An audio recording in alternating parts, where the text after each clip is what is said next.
Bendiciones. ¿Se escucha bien?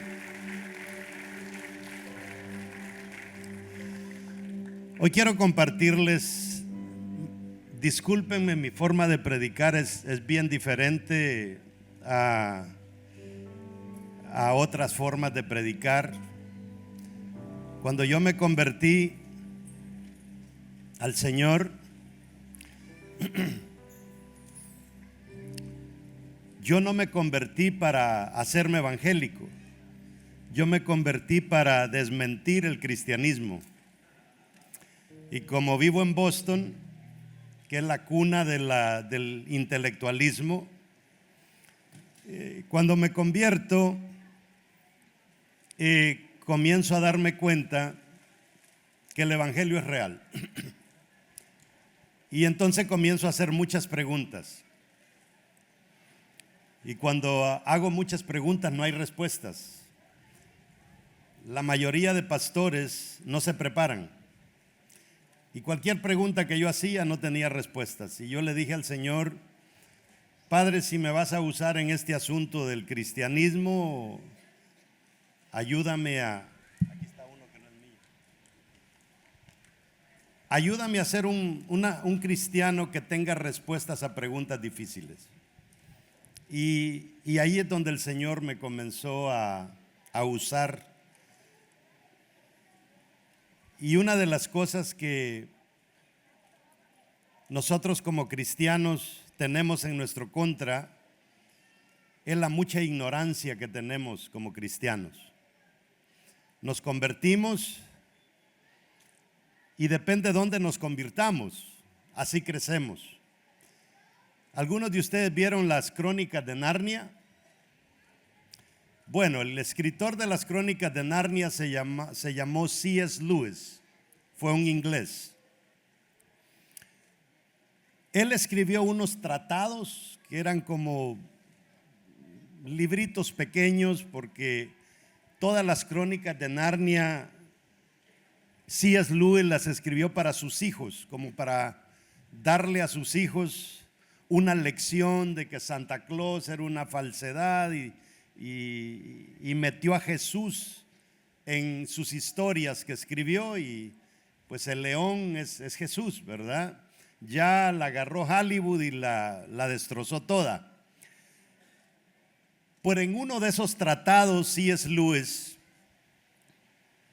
escribe algo sobre Satanás teniendo una reunión con los demonios y les dice: oigan, me van a cuidar a fulano de tal, pero mucho cuidado con que vaya a una iglesia.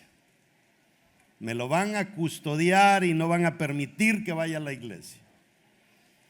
Y bueno, los demonios, siempre que alguien lo invitaba, el diablo investigaba cualquier cosa de cómo los demonios podían persuadirlo de que desistiera de ir a la iglesia. Pero un día, de repente, en un descuido de los demonios, este hombre se va a meter a la iglesia. Satanás los reúne, los insulta, les dice inútiles, ¿por qué no atendieron mis órdenes? Y Satanás dice: bueno, todavía no ha aceptado, ahora me lo van a cuidar, que por favor nunca él vaya a levantar su mano cuando hagan un llamado. Y cada vez que el pastor terminaba de predicar, los demonios se aseguraban de distraerlo de alguna manera. Y así pasaron meses, hasta que de repente, en un descuido de los demonios, el pastor hace el llamado y este hombre levanta la mano y se entrega a Jesús. Y Satanás reúne a los demonios y les dice: bola de inútiles, mire, lo que más les recomendé, lo que no pudieron hacer. Y de repente pausa el diablo y dice: pero momento, ¿en qué iglesia aceptó a Cristo?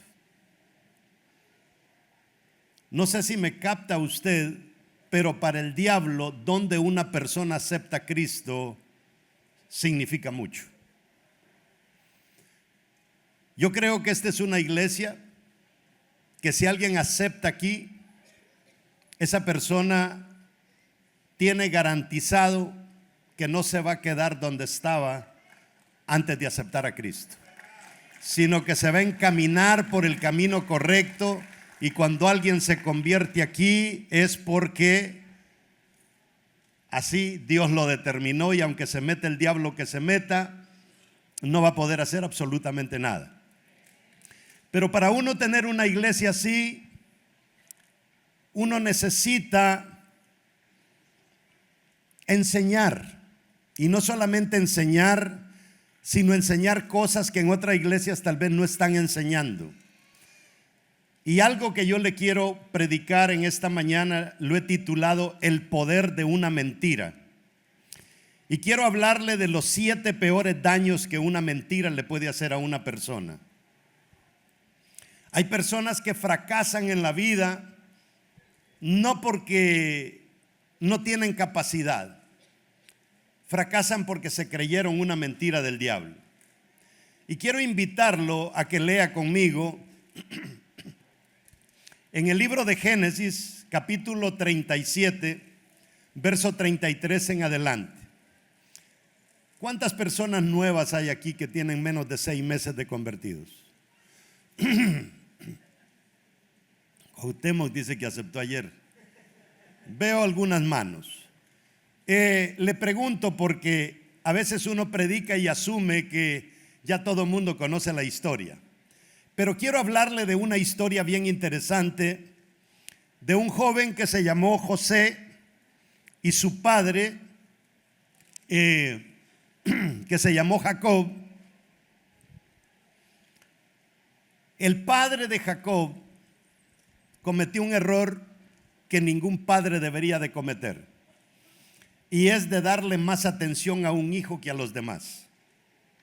Eso generó un celo entre los hermanos de José, que fue un celo que llevó a sus hermanos hasta tomar la decisión de matar a su hermano, por una sencilla razón: porque José era un soñador.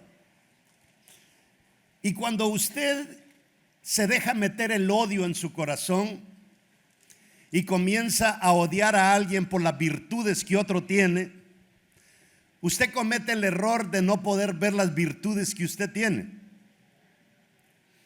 ¿Qué era Jacob? ¿Qué era José?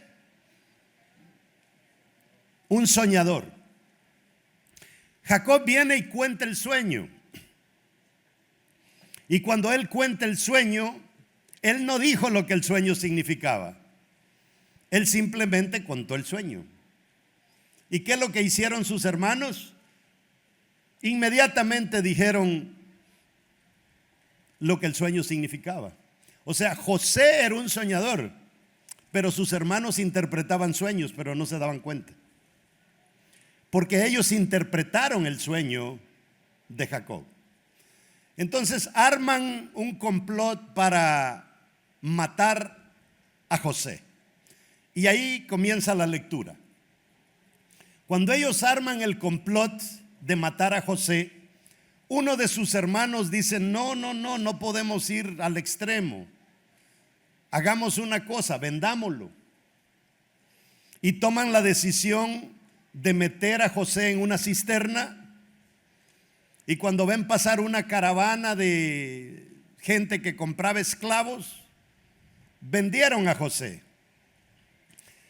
Pero cuando lo venden, tienen que ahora regresar a casa, y la pregunta es: ¿qué explicación le vamos a dar a papá? Ellos vienen y matan un animalito, sacan la sangre, le untaron la sangre a la túnica de colores que llevaba José. Y aquí comienza la lectura. Los muchachos llegan a casa, papá pregunta: ¿dónde está José? Y le dicen: papá, literalmente no sabemos dónde está, lo único que sí tenemos es su túnica. Y le muestran la túnica de colores, ensangrentada. ¿Está conmigo hasta ahí? Gracias por los amenes. Verso 33. Él la examinó. Póngale mucha atención a la lectura. ¿Qué hizo Jacob? La examinó y dijo: es la túnica de mi hijo. Una fiera lo ha devorado. Mire cómo comienza la imaginación a salirse de proporción. Ya él vio que una fiera lo devoró y dice: sin duda José ha sido despedazado. O sea, ya ahora él ve cómo este animal le mete las garras a su hijo y lo descuartizó. Jacob, dice, rasgó sus vestidos, puso cilicio sobre sus lomos. ¿Sabe usted qué era el cilicio? ¿Ha visto usted esos sacos donde meten mercancía que las hacen del maguey, del enequén, y son bien ásperos?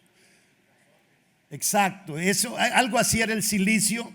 Pero antes de ponerse esa vestimenta se untaban ceniza para que lo áspero de este saco rozara la piel, y con la lejía, entiende el término lejía, que tenía la ceniza, se le hacían llagas y eso dolía. Y así se vistió Jacob, simple y sencillamente, porque él tomó la determinación. Nadie se lo describió, nadie se lo dijo, él lo interpretó de esa manera. Su hijo estaba, según él, muerto. Rasgó sus vestidos, puso cilicio sobre sus lomos y estuvo de duelo por su hijo por muchos días. ¿Qué comenzó a hacer él? Un duelo. Y un duelo se hace cuando alguien está muerto. ¿Está conmigo hasta ahí?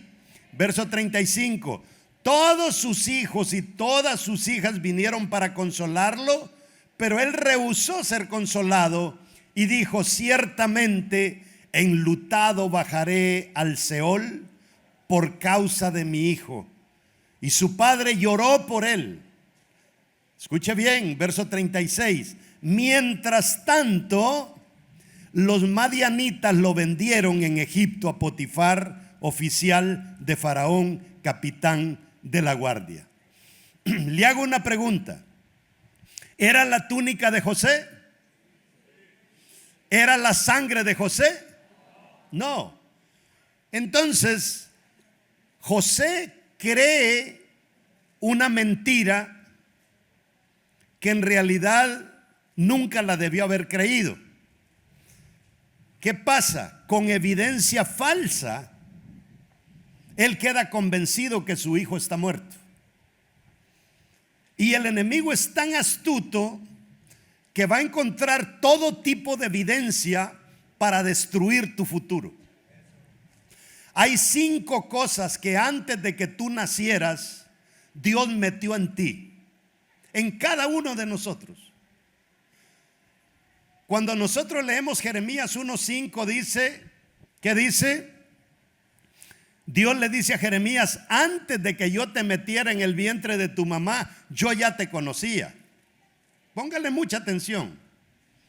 ¿Qué le dice Dios? Antes del vientre yo ya te conocía. Y antes del vientre yo ya te había hecho profeta. O sea, nosotros a veces decimos: Señor, dame un don. Señor, dame un llamado. Dios no te va a dar dones ni te va a dar llamados. Él ya te lo dio antes de que te pusiera en el vientre de tu mamá. Desde ahí Él metió un paquete en cada uno de nosotros que consistió de 5 cosas. Antes del vientre, Dios agarra, sopla, agarra un poco de aliento y en ese aliento mete 5 cosas.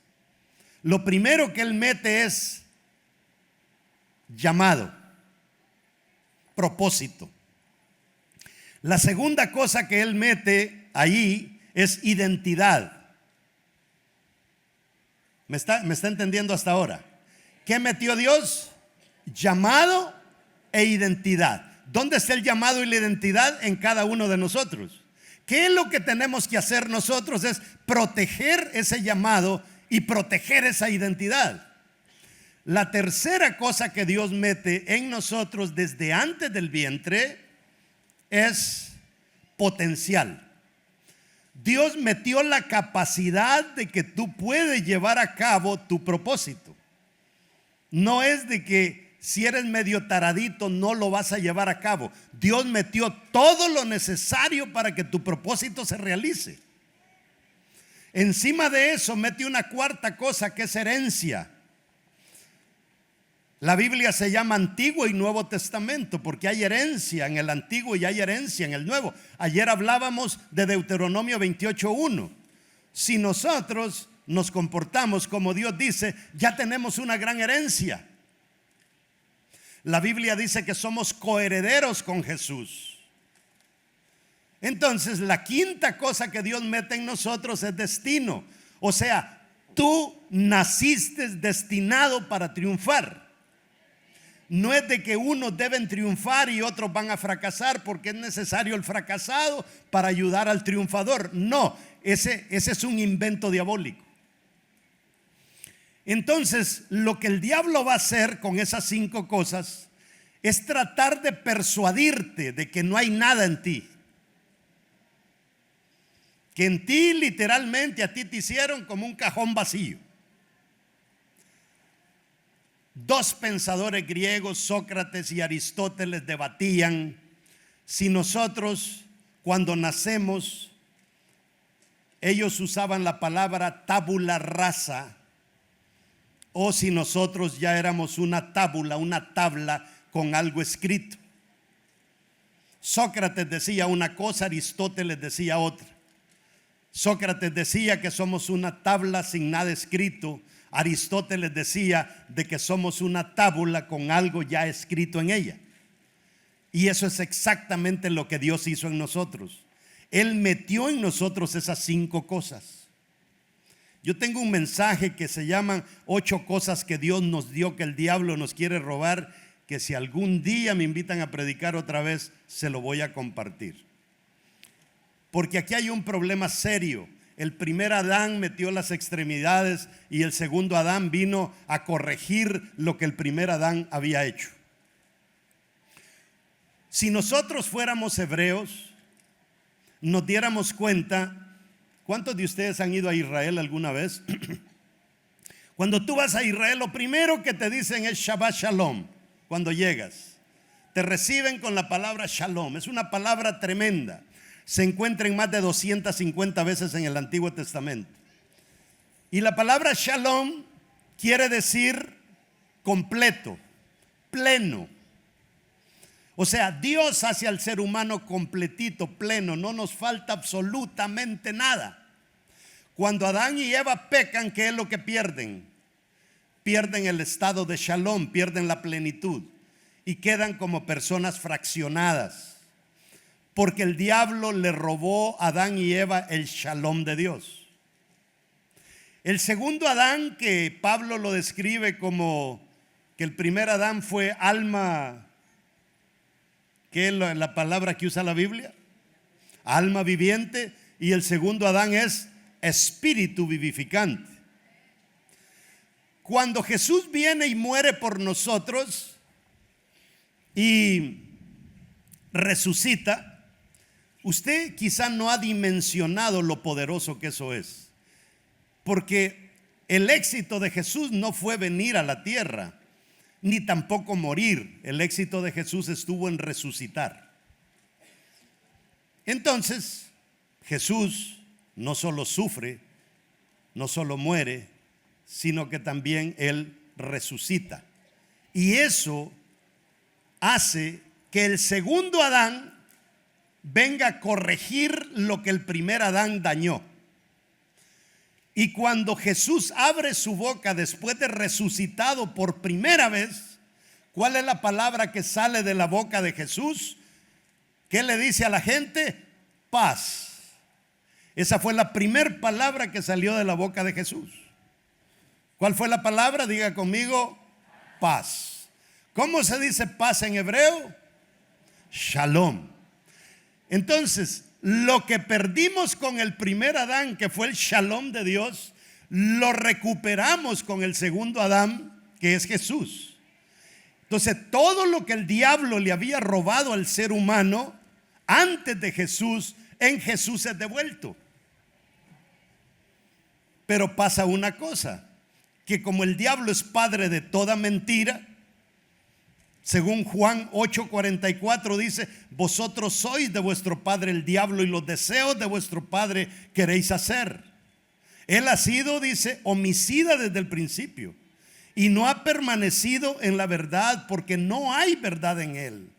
Cuando habla mentira, de suyo habla, porque es mentiroso y padre de mentira. La mayoría de nosotros nacimos en un hogar pagano, no cristiano. Nuestros padres fueron manipulados por el diablo mismo. Y por eso nuestros padres, cuando se enojaban con nosotros, nos decían estúpido, burro, bueno para nada. En mi país se usa el dicho: mejor hubiera tenido un rollo de leña tu mamá en vez de haberte tenido a ti. Y un niño, dicen los psicólogos, que para la edad de 7 años han escuchado la palabra no se puede 100,000 veces. Entonces el diablo, a través de la mentira, ha programado a nuestra sociedad de que no se puede, aun cuando Dios ya metió en ti todo lo que se necesita para triunfar. ¿Está conmigo hasta ahí? Bueno, vamos a entrar en qué es lo que hace una mentira en nosotros. Ya sabemos quién originó la mentira, y quiero llevarlo ahora a otro pasaje que está en Éxodo 1:8. Póngale mucha atención. Diga conmigo, y si tiene con qué apuntar, escriba: una mentira aplasta nuestro crecimiento. ¿Qué es lo que hace que una iglesia crezca? El crecimiento. Una iglesia se hace grande porque crece. Y la persona que crece, se calcula que andan más o menos un 6% de toda la humanidad. Por eso es que entre 3 y 6 iglesias en un país son las que más crecen, porque son pocas las personas que se logran sacudir la mentira del diablo. Y en una iglesia literalmente casi que crece por ahí.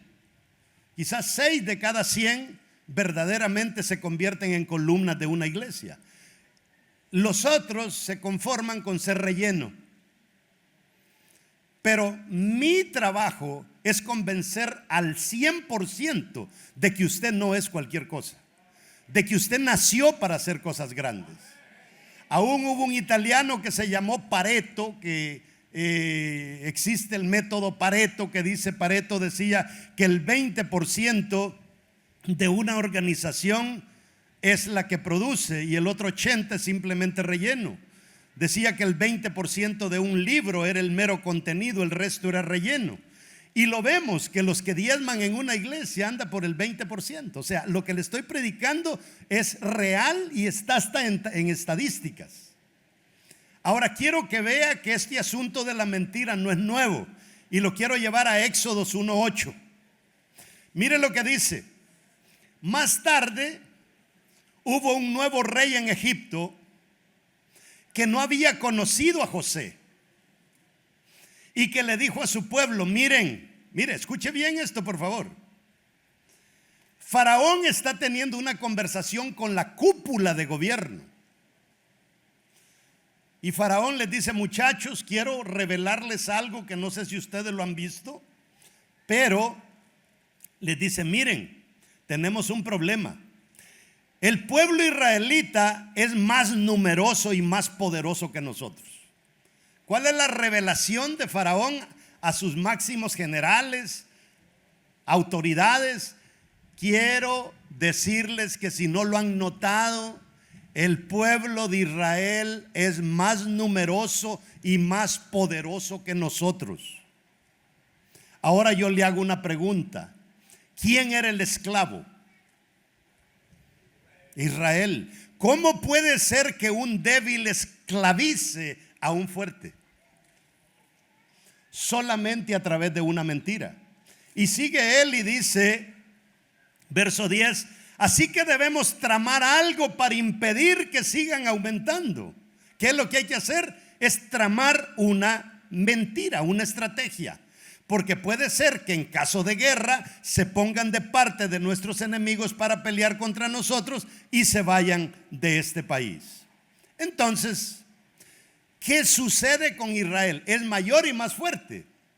Pero de nada sirve que tengamos mayoría y más fortaleza si somos mediocres. Entonces, una mentira aplasta nuestro crecimiento cuando nosotros desarrollamos un concepto de mediocridad en nuestra vida. Y la razón por la que una iglesia no crece es porque el 90-97% de los miembros son mediocres. No anhelan crecer, no quieren estudiar. Y el mediocre lo único que hace es venir a la iglesia, pasar al frente, que oren por él para ver si así se le arregla la bronca. Pero nunca vienen a la iglesia con el fin de decir: voy a crecer, me voy a sacudir las mentiras de este diablo mentiroso y yo soy un hijo del Dios Todopoderoso. Dios ha metido en mí todo lo que se necesita y yo voy a salir adelante, le guste o no le guste al enemigo. La segunda cosa que hace una mentira, yo quiero que usted entienda que una mentira, cuando usted la cree, se convierte en verdad. Los mormones creen que tomar café es pecado y los cristianos creemos que no es pecado. Nosotros saboreamos el café, mientras que ellos, si se toman un trago, ya pecaron. ¿Será que nosotros somos muy liberales o será que ellos se han creído una mentira? Y así vivimos, creyéndonos mentiras del enemigo. La segunda cosa es que una mentira te lleva a producir mediocridad. Verso 12: pero cuanto más los oprimían, más se multiplicaban. Y a veces nosotros decimos: wow, gloria a Dios, cuando leemos esto. Pero cuanto más los oprimían, más se multiplicaban y más se extendían, de manera que los egipcios llegaron a temer a los israelitas. Hermanos, ¿qué dice este versículo? Que entre más los oprimían, más se multiplicaban y más se extendían. Pero ¿qué pasa? ¿Qué es lo que multiplica a un mediocre? Mediocridad. El mediocre multiplica mediocridad, porque nadie puede llevar a alguien donde él no ha estado. Si un mediocre agarra a discipular a alguien, lo máximo que puede elevarlo es al nivel de su mediocridad. Y entonces tenemos a veces iglesias llenas de líderes mediocres. Y eso literalmente paraliza el crecimiento. Y sin darnos cuenta, hay gente que dice: yo no sé por qué mi iglesia no crece. ¿Y sabe qué? Nos hemos creído aquel cuento que dice que lo que vale no es la cantidad, sino que la calidad. Somos 40, pero calidad, pastor. Yo me crié en la ganadería y vaca que no daba leche, mi papá la mandaba y la vendía al matadero, porque no servía. Que no venga alguien a decirme que usted es calidad cuando nadie en la iglesia da leche. Eso es una mentira. La calidad produce cantidad. ¿Está conmigo? La tercera cosa que vemos es que una mentira nos quita el deseo de vivir. Jacob era un soñador, ¿sí o no? Ese tipo tenía sus sueños tremendos. El sueño que tuvo allá en Betel. Y fíjese, aquí viene una cosa bien interesante. ¿Con qué soñó Jacob en Betel? ¿Se recuerdan del sueño? Cuando él ungió la piedra, se recostó, se puso a dormir y comienza a soñar. ¿Con qué soñó? Con una escalera. ¿Qué tiene una escalera? Peldaños. ¿Y para qué es una escalera? Para subir. Lo que Dios le está diciendo con ese sueño a Jacob es: Jacob, Todo lo que está al norte te lo voy a dar, todo lo que está al sur te lo voy a dar, todo lo que está al este te lo voy a dar y lo que está al oeste te lo voy a dar. Pero con una condición: déjate procesar. La escalera es proceso. Si uno no se deja procesar, no hay manera de que Dios desbarate las mentiras que el diablo ha metido en uno. O sea, lo primero que Dios quiere hacer contigo cuando te conviertas es: déjate procesar. Entre más rápido nosotros nos dejamos procesar, más rápido Dios nos puede usar. Quiero que la número 3, le dije que una mentira quita el deseo de vivir. Mire lo que dice el verso 35. Dice: ciertamente enlutado bajaré al lugar de los muertos, quiere decir el Seol, por causa de mi hijo. ¿En qué comienza a pensar Jacob? En morirse. ¿Y está Jacob vivo o está muerto? Vivo. ¿Y por qué está Jacob de esta manera? Porque se ha creído una mentira. ¿Sabe usted lo soñador que era Jacob? Y a partir de esta experiencia, Jacob no vuelve a resurgir en nada. ¿Se recuerda usted cuando Jacob sale de la casa de Labán?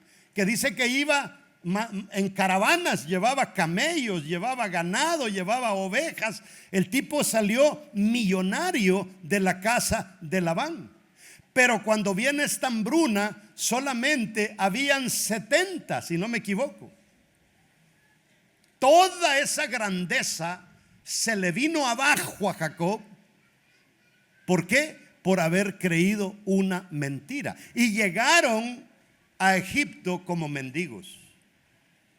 Los pusieron ahí en la tierra de Gosén, porque Jacob les dijo: si Faraón pregunta a qué se dedican, digan que son ganaderos. Y los egipcios odiaban a los ganaderos y al ganado, que lo cuidara otro menos ellos. Y así se agarraron las mejores tierras de Egipto. En ese momento ellos quedaron en la mejor posición en Egipto, pero con el tiempo el diablo les fue metiendo a Israel otra mentira: buenos para nada, buenos para nada, tú no, esa iglesia no va a crecer, esa célula no va a crecer, tu ministerio no va a crecer, tú no vas a poder abrir una empresa, tú naciste para ser títere de alguien. Y llegamos a creernos esas mentiras.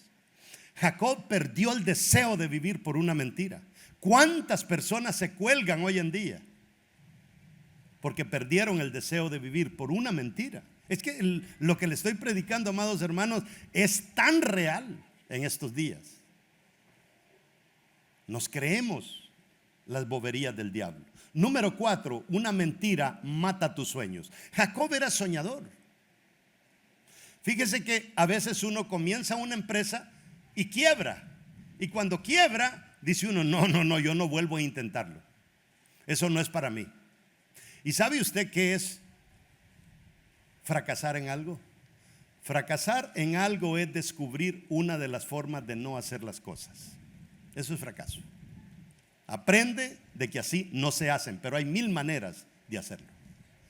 Nosotros en la iglesia a veces cometemos un grave error. La mayoría de iglesias cometen estos errores.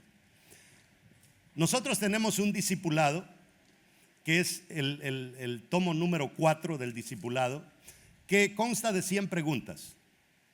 Y cuando tú contestas esas 100 preguntas, tú ya revelaste para qué naciste. Ahí está tu llamado, con un porcentaje de 3% de equivocarse.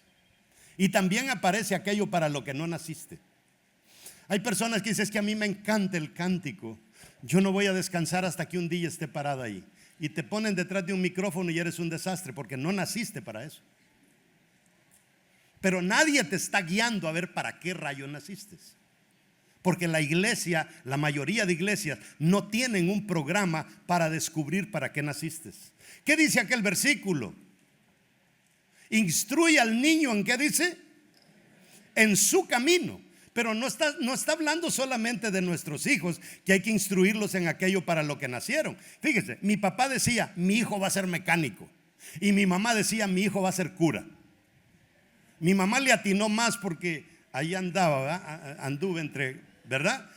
Pero ese no era el camino mío. Y mi mamá y mi papá no tenían ni la menor idea cómo descubrir cuál era mi camino. Y es trabajo de los padres descubrir cuál es el camino de sus hijos. No de la sociedad, sino de papá y mamá. ¿Para qué nació mi hijo? ¿Para qué nació mi hija? Y acompañar a los hijos, invertir en que los niños sean encaminados en ese camino. Nacieron para cantar, métalos a una escuela de canto. Nacieron para tocar un instrumento, métalos ahí. Nacieron para ser pastores, métalos ahí. Pero no solamente a los hijos de sangre, sino aquí está hablando también de hijos espirituales. El pastor ayer tuvo un evento para descubrir empresarios. Eso no lo hacen todos los padres de una casa. Justo hoy subía un TikTok que se lo mandé al pastor, que dice que para la mayoría de pastores no hay cosa más peligrosa que capacitar a los miembros de una iglesia. Porque cuando los capacitas, no va a faltar uno que diga: no, ahora yo ya sé más que el pastor. Hay que siga él con su changarro, yo voy a abrir el mío. Pero yo prefiero tomarme ese riesgo.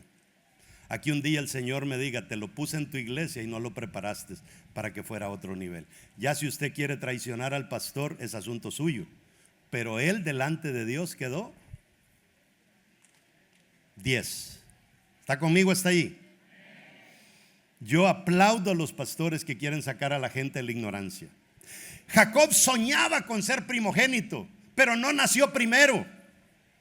La tradición le ponía a Jacob imposible la posibilidad de ser primogénito. Mire, el Jacob descubrió que el ser humano tiene 5 sentidos. Y dijo: para que mi padre me bendiga a mí y yo quedarme con la primogenitura, porque la primogenitura no era de Jacob, porque él se la había comprado a su hermano. La primogenitura venía cuando venía la bendición de papá. Y el Jacob era tan tremendo que dijo: bueno, el sentido de la vista no tengo que engañárselo a mi papá porque ya está ciego, pero le voy a engañar el sentido del olfato. ¿Qué hizo para engañar el sentido del olfato? Se puso ropa de su hermano y él la olió y dijo: ah, sí, este es Esaú. Le engañó el primer sentido. Segundo sentido, le engañó el tacto. Se puso un cuero de un animalito y tocó y dijo: ah, sí, tiene muchos pelos, este es mi hijo. Después le engañó el sentido del gusto. Hizo un guiso exactamente igual como lo hacía su hermano. Cuarto, le engañó el sentido. ¿Cuál es el cuarto que nos queda? El oído. Y ahí sí que como que pataleó un poquito Jacob, porque dijo: no, es que no me convence del todo. Parece que es la voz de Jacob y no de Esaú. Pero ya poniéndole un poquito más de ganas, logró convencer al papá que era Esaú. ¿Y qué hizo el papá? Bendecir a Jacob. Dígame usted si no era tremendo Jacob. Y una mentira lo destruyó. No volvió a soñar más. Una mentira mata los sueños de una persona. Tú no puedes morir a tus sueños si tú eres un paquete de Dios. Fíjese, la gente se pone: mi destino está en el 2024 y no lo encontraron. Después dicen: no, mi destino está en el 2025 y no lo encuentran. Y dice: como no lo encontré en el 2025, voy a encontrar mi destino en el 2026 y no lo encuentran. ¿Sabe por qué no lo encuentran? Porque está dentro de nosotros. El destino nuestro está en ejecutar nuestro llamado. Y ese llamado te va a llevar a tu destino, garantizado. No hay manera de perder. Número 5, una mentira no te permite ver la verdad. Génesis 45, 26. ¿Qué pasa? Los hermanos van a comprar granos. Ya usted conoce la historia. Se topan con José, pero José había cambiado. José hablaba el idioma de los egipcios, Su look era completamente distinto. Ellos se pintaban y se dejaban el cabello distinto, se rasuraban, porque dejarse la barba para un egipcio era sucio, pero para un judío era algo honroso. Entonces no lo reconocieron. Pero al fin usted conoce la historia. Llevan los granos por allá, que les mete unos artículos dentro de los costales y los descubre y los detiene. O sea, como que había un deseo de venganza de parte de José, pero no toma venganza en contra de ellos. Pero finalmente salen y ya los deja ir y llegan. Quiero que lea conmigo Génesis 45, 26. Génesis 45, 26 dice: y le informaron. Llegan ellos con todos aquellos animales cargados de trigo, de granos y todo, contentos, felices, celebrando. Papá los está recibiendo. Y cuando papá los recibe, dice: y le dieron las nuevas, diciendo: papá, no nos vas a creer, pero José está vivo. José está vivo, papá. ¿Y qué dice la palabra? Y él es señor de toda la tierra de Egipto, papá. No sé si te diste cuenta, pero nosotros vendimos una bendición. Eso nos pasa a nosotros cuando nos creemos una mentira, que despilfarramos las bendiciones de Dios. Estaban ahí, pero se fueron. Dios te dio un buen hombre, pero no quisiste cambiar. Seguiste siendo la cabezona de siempre y lo perdiste. O Dios te dio una buena mujer, pero como eras terco, como creías que lo sabías todo y que eras superior a ella, terminaste perdiéndola. ¿Me está captando usted? Mire, si usted pone en práctica este mensaje, literalmente le va a revolucionar su vida y su ministerio. Y dice: y el corazón de Jacob se afligió. ¿Por qué? Porque dice: es que no lo creo. Estos me están dando casaca, no sé si usted usa esa palabra aquí en México. Estos me están mintiendo. ¿Qué pasa? Número 5, una mentira no te permite ver la verdad. Y número 6, una mentira te arrastra al anonimato. Eso es lo que el diablo quiere, que tú seas un anónimo, que seas relleno de la iglesia. ¿Sabe qué pasa cuando tú eres relleno en una iglesia? Que tú no haces falta. Hay gente que tiene un año de haber sido en la iglesia y el pastor ni cuenta se había dado. ¿Por qué? Porque no sumas ni restas. Es más, el negativo resta más de lo que suma. Y a veces los pastores le damos gracias a Dios cuando un negativo se va de la iglesia. No es que este me hacía más daño que bien, gracias, gloria a Dios que se fue. Pero cuando un bueno se va, no, Señor, ¿qué fue lo que hice mal? Vamos a buscarlo y lo vamos a encontrar hasta que lo traemos. Mire, Jacob fue un líder de renombre mientras fue soñador. Nunca debió haber sido el primogénito, pero logró cambiar esos paradigmas. Logró hacer sus sueños realidad. Nunca le temió a nada. El tipo no le temía a nadie, ni a la soledad, ni a la pobreza, ni a su suegro. No le temía nada. Y Jacob cambió completamente. Y aquí viene la número 7, y este es triste. Una mentira mata nuestro espíritu. Quiero que vaya al verso 27. Los hijos no se dan por vencidos. No, papá, es que créenos, por favor, él está vivo. ¿Qué dice? Y ellos le contaron todas las palabras de José, que él les había hablado. Y viendo Jacob los carros que José enviaba para llevarlo, ¿qué dice? Su espíritu revivió. ¿Cómo estaba el espíritu de Jacob? Muerto. ¿Qué hace una mentira? Mata tu espíritu. ¿Y quién es Jesús? Es espíritu vivificante. No hay razón para que en una iglesia evangélica hayan cristianos muertos en su espíritu cuando ya Jesús nos dio vida. Pero mientras no descubramos que el diablo nos ha mentido, no vamos a poder llegar ahí. Mateo 4, ya voy terminando en 3 minutos que me quedan. Mateo 4:3 tenemos una historia bien interesante. Tenemos la historia de Jesús. Jesús hace un ayuno, y cuando uno ayuna espera ver ángeles de Dios, pero a Jesús se le apareció el diablo mismo. Y yo quiero que entienda una cosa usted. Póngame mucha atención, por favor. Dice, y vino a él el tentador y le dijo, quiero que le ponga mucha atención. El diablo tiene una oportunidad de hablar con Jesús de tú a tú. Una oportunidad. Si la dañó, se fregó la cosa.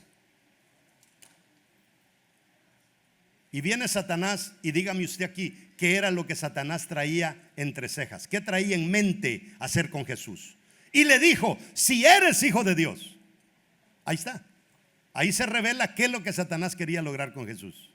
Si eres hijo de Dios, ¿qué quiere decir eso? A mí me quedan las dudas. Por ahí anda que dice que tú eres hijo del lechero. Pantera dicen que es tu papá, un soldado romano. Mire qué tremendo. ¿Qué es lo que Satanás quiere robarle a Jesús? Su identidad. Porque el día que pierdas tu identidad, pierdes tu llamado.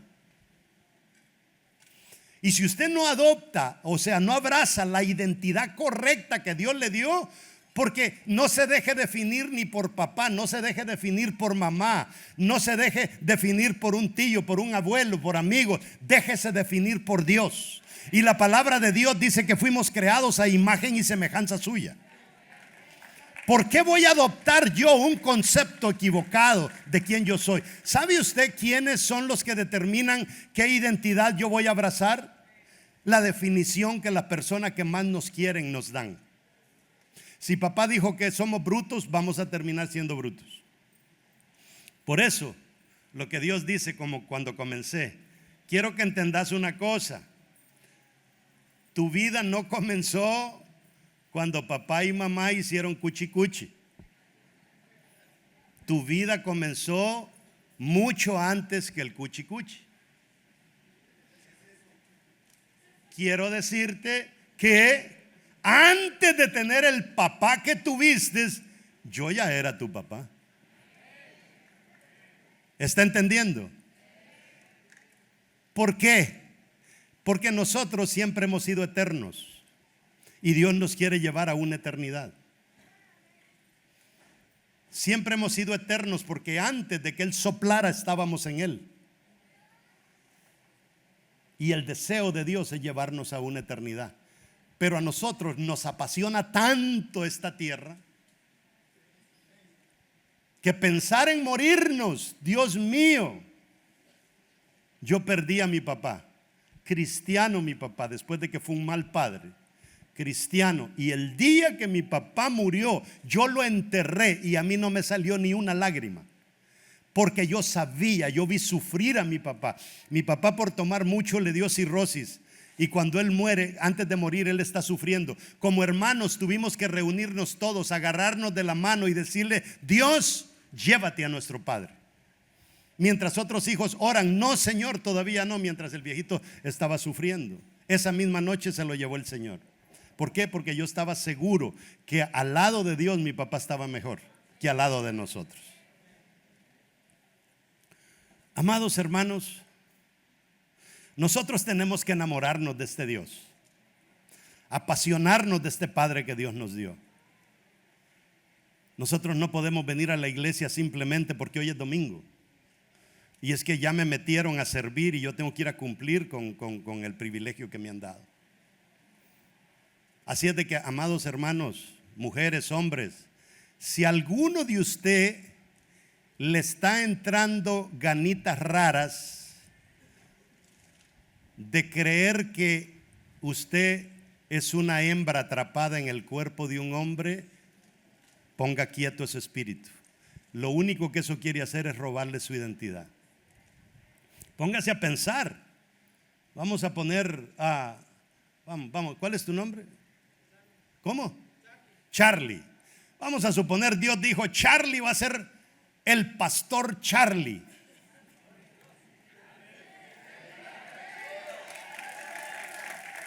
Y de repente Charlie dice, yo no sé, pero yo siento que soy una mujer atrapada en el cuerpo de un hombre. Y de repente termina creyéndosela. Y hace la transición y todo. Y dice, ya no me llamo Charlie, hoy me llamo Lulú. ¿Cuál fue la determinación de Dios? Pastor Charlie, no pastora Lulú. Entonces, como él se alejó de su identidad, perdió su identidad, perdió su llamado.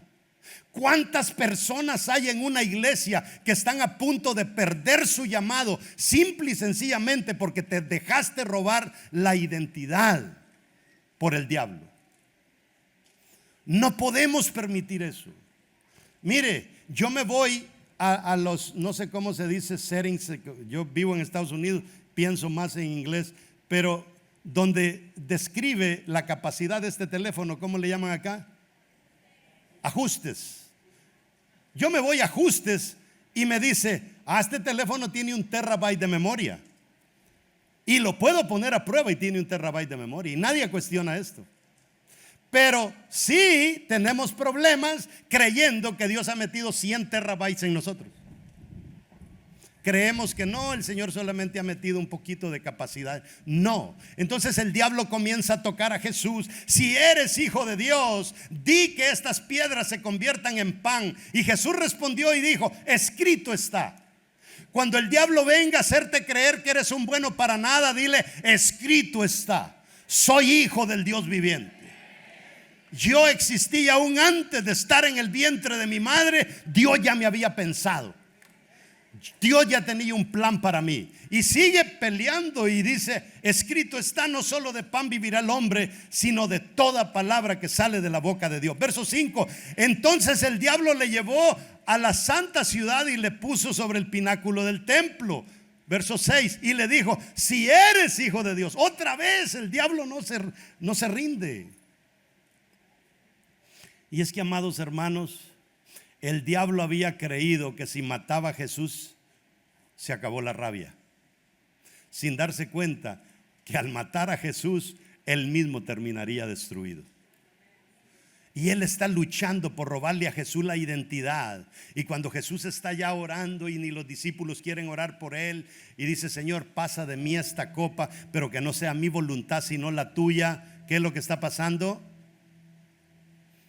Como que Jesús entró cuando se puso a pensar en clavos de 9 pulgadas para sus manos, cuando se puso a pensar en clavos de 12 pulgadas para sus pies. Y amados hermanos, nuestro Señor Jesús no murió con los piececitos así medio afeminados que nos ponían en las primeras cuadros de Jesús, ahí el Jesús todo. No, Mel Gibson toma la decisión de decir, ese no es el Jesús que fue crucificado. A Jesús no lo crucificaron acá y le metieron un clavo. A Jesús el madero quedó en medio y en el huesito de aquí le metieron un clavo en cada lado. Eso es lo que muestran los datos históricos y las evidencias que están descubriendo. ¿Sabe usted lo que es que te metan un clavo en este huesito, por el amor de Dios? Si darte un golpe en una silla duele. Y él no escatimó ese dolor con tal de que toda mentira del diablo quede aplastada para ti. ¿Qué más? Jesús dijo, al final cuando Jesús muere, esta bendita mosca la mandó el diablo. Oren para que se vaya. Óigame, Jesús no escatimó. Él lo dio todo. Y cuando Él muere, literalmente dice, consumado es. Todo lo que yo tenía que hacer ya está hecho. No me vengan con cuentos de que ustedes no tienen la capacidad. No me vengan con cuentos que ustedes no pueden llegar a ser líderes en esta iglesia. No me venga con cuento que el llamado suyo no se puede realizar. Yo te hice un paquete completo.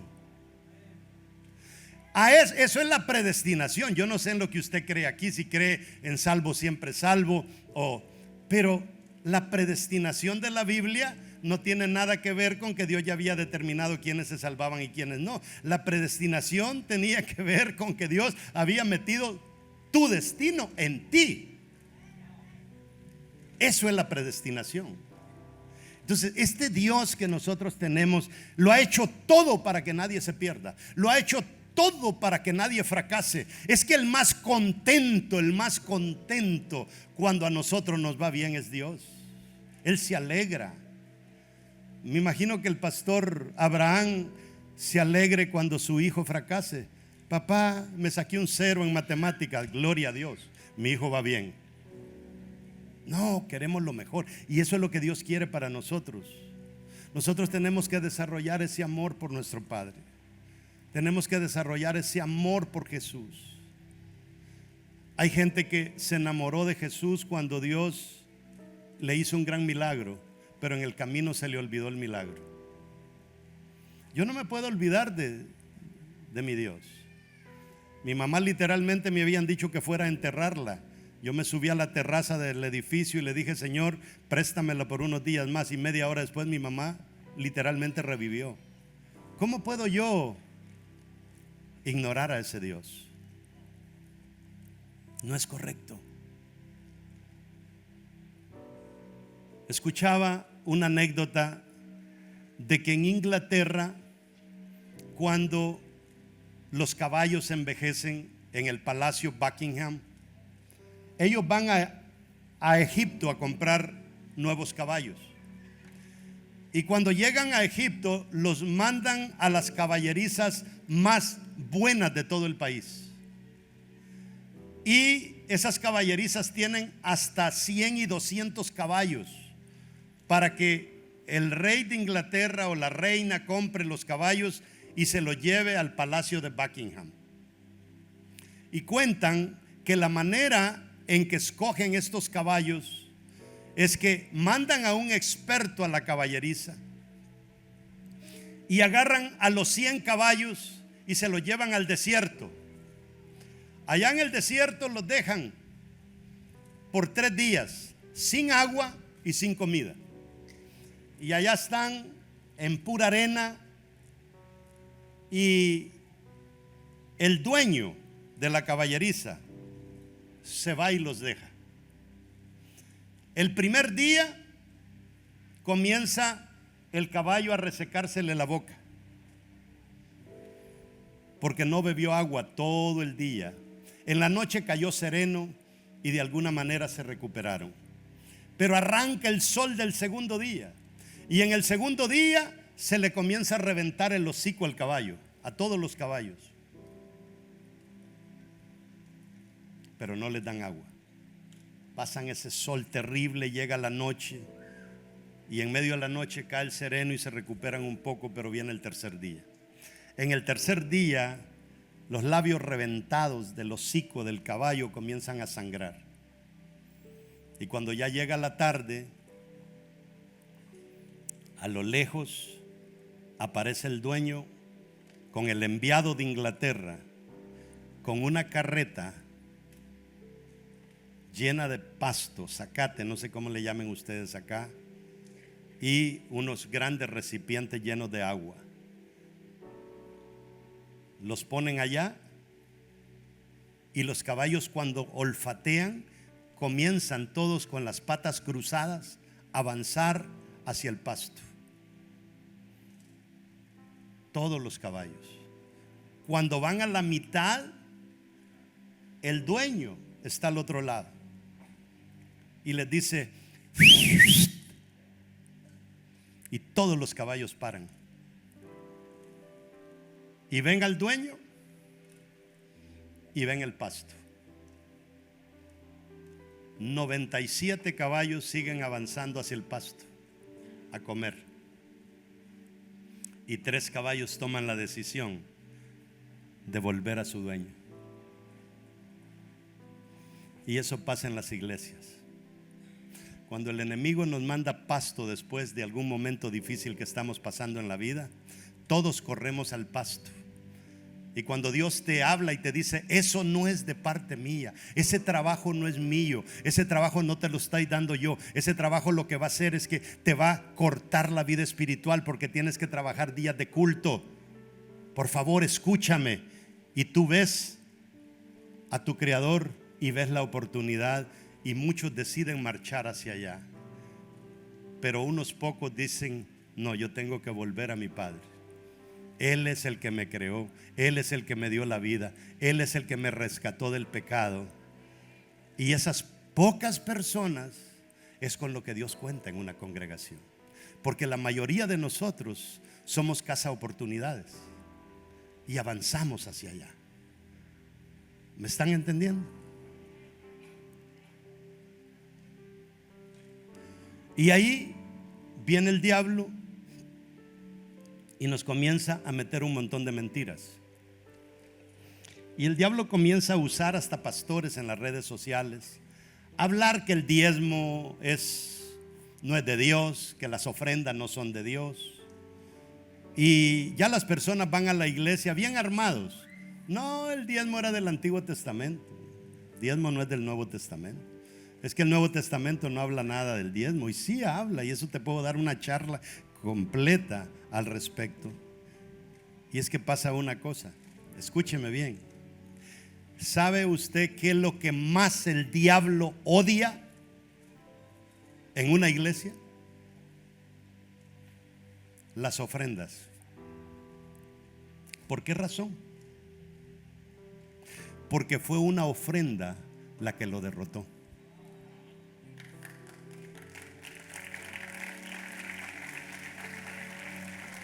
¿Sabe usted si logramos cerrar el perímetro de este edificio?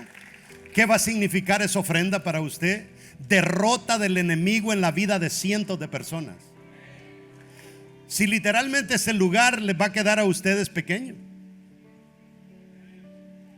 Si acercan eso para acá, tal vez le meten un poco más. Y si hacen 2 cultos, pues pueden tener muchas más personas. Pero esto es simplemente el primer paso de las cosas grandes que Dios quiere hacer con ustedes. Y sabe, con lo único que Dios cuenta es con ustedes. El pastor se rebusca y sale a predicar y le dan ofrendas, y yo sé que él comete la misma tarugada que yo cometo, que nos dan ofrendas y las metemos en la iglesia porque amamos esto, porque es de la vida para nosotros.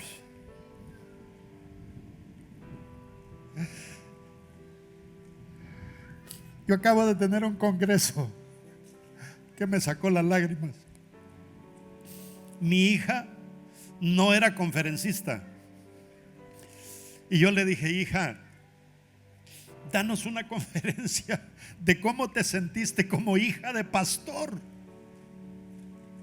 Y comienza esa muchachita a hablarle a todos los líderes. Habían 150 líderes.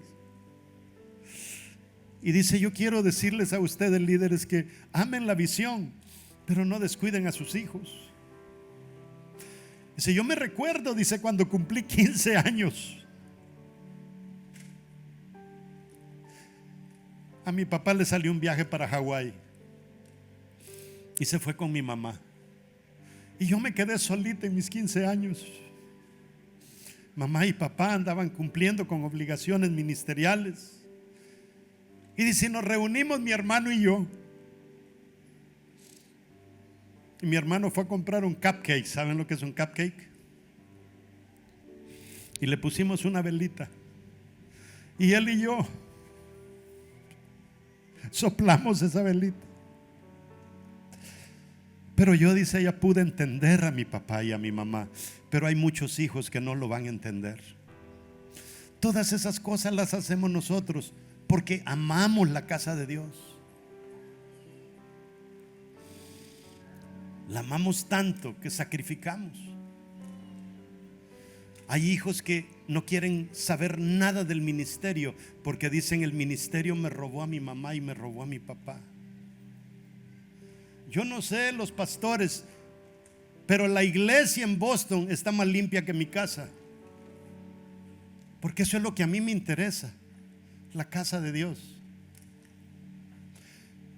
Cuando ustedes estén en la misma sintonía con los pastores de amar esto más que sus propias vidas, esto va a reventar.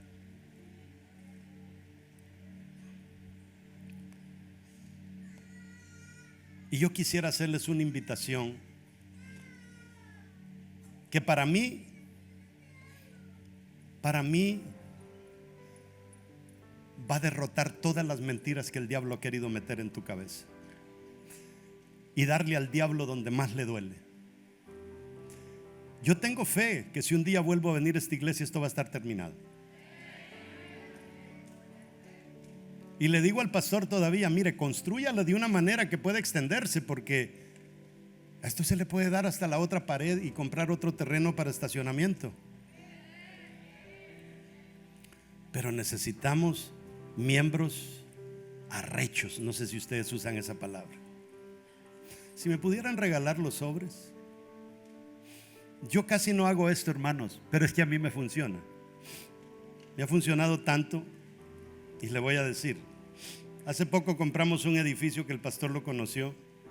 Es un edificio de 12 millones de dólares. Lo compramos por 5 millones y medio. Tuvimos que traer cash 1.3 millones. Y el banco que nos iba a dar el financiamiento casi que se rajó a medio camino. Y estuvimos a punto de perder 1.3 millones de dólares. Gracias a Dios apareció un banco que nos dio el préstamo. Yo desarrollé prediabetes producto de eso. En lo que uno se mete por creer en estos sueños grandes. Porque, pastor, y esta palabra medio te la mencioné anoche, pero Dios me la dio para este día enfrente de toda tu congregación. La mayoría de pastores se la pasan peleando con demonios. Pero esta iglesia ya no está para que se esté trompeando con demonios. Eso ya pasó. Esta iglesia está para cosas mayores. Y te lo quiero leer.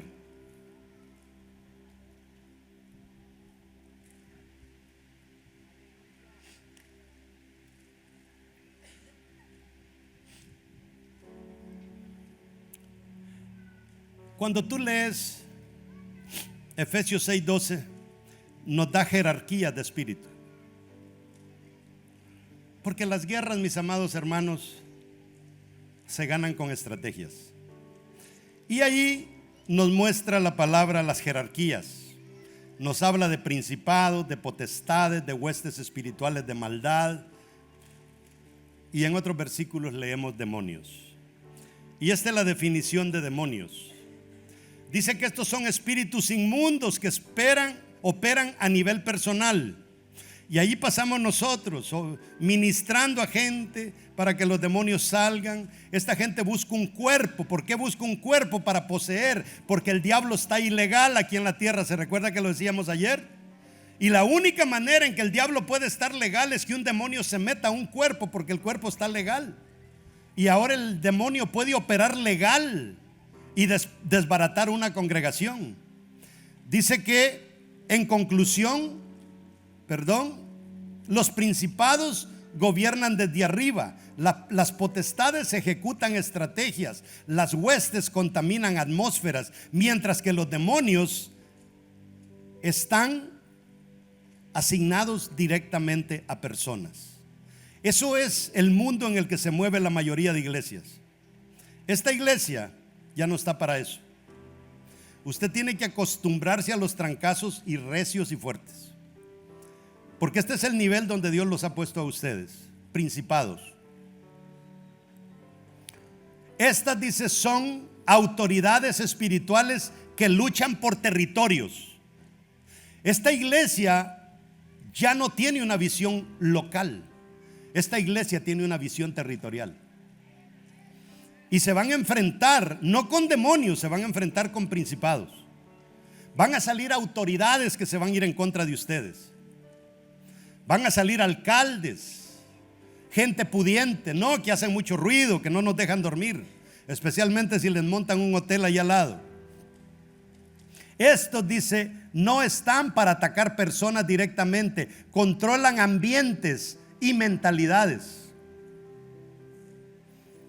Mira lo que dice Daniel 10:13. Mas el príncipe del reino de Persia se me opuso durante 21 días, pero he aquí Miguel, uno de los principales pastor, Miguel, aquí es donde Dios viene al auxilio y no estamos solos. Dice, vino para ayudarme y quedé allí con los reyes de Persia. Este era un principado de una nación. Y para ahí van ustedes. Las potestades tienen funciones ejecutivas. Su trabajo es establecer legalidad para operar en personas de influencia, familias de influencia, estructuras que abren puertas y cierran puertas. Y para eso Dios los ha levantado. Dios los va a poner en gracia con autoridades que abren y cierran puertas. Es más, se van a congregar en este lugar. Pero sabe, hay un dicho en Estados Unidos que tienen los americanos que dice que el enemigo primero te confronta, pero cuando ve el bien que estás haciendo se une a ti. Pero hermanos, ¿cuánto tiempo quieren seguir aquí? He oído 3 veces la carpa de la unción, creo que le decían. Esa carpa y lo que sucedió ahí es lo que los metió aquí. Y lo que se haga aquí es lo que los va a meter en otro nivel. Antes de hablarle de la ofrenda, déjeme hacer un llamado. Si me regalas Romanos 10:9, por favor, multimedia, no sé dónde está.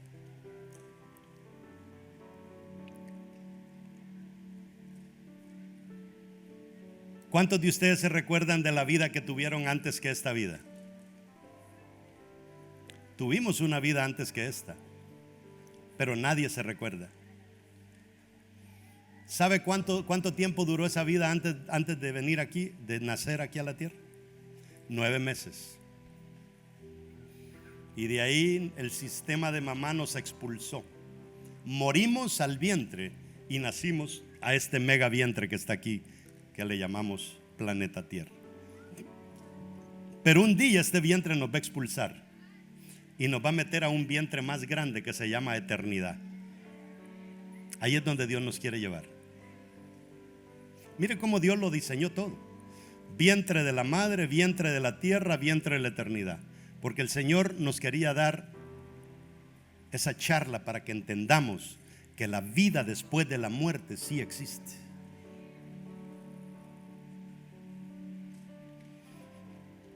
Entonces, mis amados hermanos, todo lo que hagamos aquí en la tierra, aquí se queda. Pero lo que hagamos que impacte la eternidad nos afecta ya. Tú te ganaste a una persona, impacta la eternidad. Tú diste una ofrenda para que aquí se salven cientos de personas, impacta la eternidad. Pero a veces nosotros nos conformamos con hacer cosas, trapear el piso, ayuda un poco, pero aquí se queda. Ahora, si tú eres de aquellos que dicen, es que todavía no me convence eso de entregarme a Jesús, es tan real. Quiero que leas conmigo este versículo, porque hay gente que dice, ¿será posible? ¿Será? Yo me hice ciudadano de Estados Unidos, y cuando me hice ciudadano fui a una corte, y en la corte me dijo el juez, levante su mano derecha y juramente conmigo. Y comencé a repetir unas palabras, y cuando yo repetí esas palabras me dijo, bienvenido a los Estados Unidos de América, ahora usted es un americano. Así, un humano. Me hizo gringo en menos de 5 minutos. Y mire lo que dice Pablo: yo no les prometo hacerlos gringos, yo les prometo hacerlos herederos de la eternidad. Que si confesares con tu boca que Jesús es el Señor, mire qué sencillo, y creyeres en tu corazón que Dios le levantó de los muertos, serás salvo. Quiero hacer esa oración y ustedes me ayudan para acuerpar a aquellos que no han hecho esta oración nunca, o quizá la hicieron una vez y se volvieron atrás. ¿Están listos? Cierren sus ojos. Digan conmigo: Padre, hoy confieso con mi boca que Jesús es mi Señor, y creo en mi corazón que tú le levantaste de los muertos. Por eso hoy yo me declaro salvo en el nombre poderoso de Jesús. Amén. ¿Le damos un aplauso a las personas que hicieron esa oración por primera vez? ¿Habrá alguien que hizo esa oración por primera vez? Levánteme la mano ahí donde está. ¿Habrá alguien por acá? No la baje. Levántela, sin miedo. Allá veo una mano atrás. Ahí veo otra mano. Creo que allá hay otra mano. Allá hay otra mano, otra mano, otra mano. Para que hayan manos aquí, aunque sea, reconcíliese usted, hombre. ¿Alguien más acá? ¿Nadie? ¿Me permiten que ore por ustedes todos los que levantaron la mano? ¿Sí? Póngase de pie. Vamos a orar. La Biblia dice que la oración del justo puede mucho. Pase si quiere. Vamos a orar. Nunca había venido a esta ciudad. Iba a ser un privilegio para mí el orar. Los que aceptaron, ¿verdad? Los que hicieron esa oración. Pase. Sin miedo.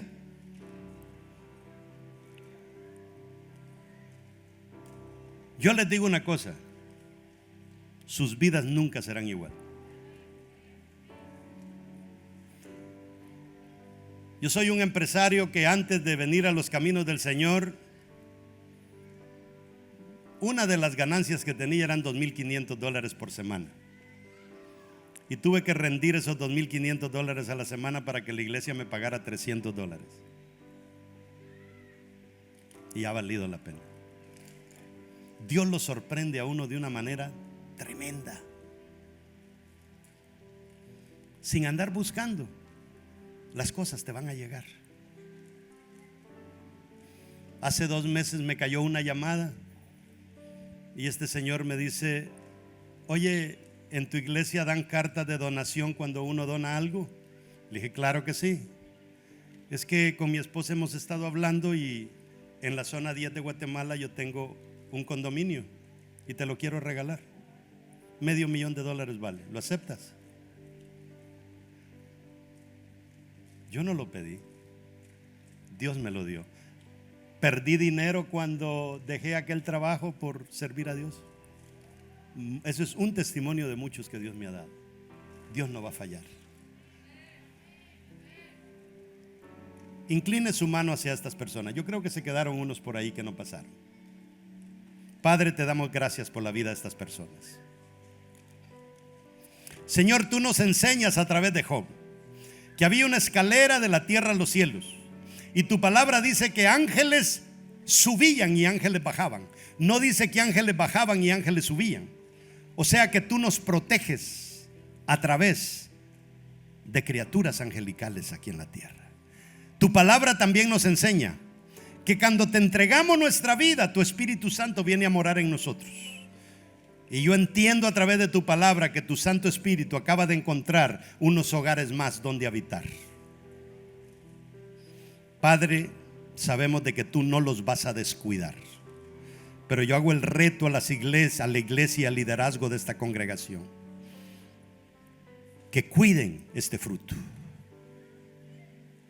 que lo atiendan y que no se pierda ni uno. Padre, oro por cada uno de ellos. Oro por la salud de ellos. Oro por las finanzas de cada uno de ellos. Oro por la familia. Y oro principalmente, Señor, por ese llamado que tú has depositado en ellos, que hasta ahora quizá escuchaban sobre eso por primera vez. Gracias te doy en el nombre de Jesús. Ahora les digo a ustedes: plántense en esta iglesia.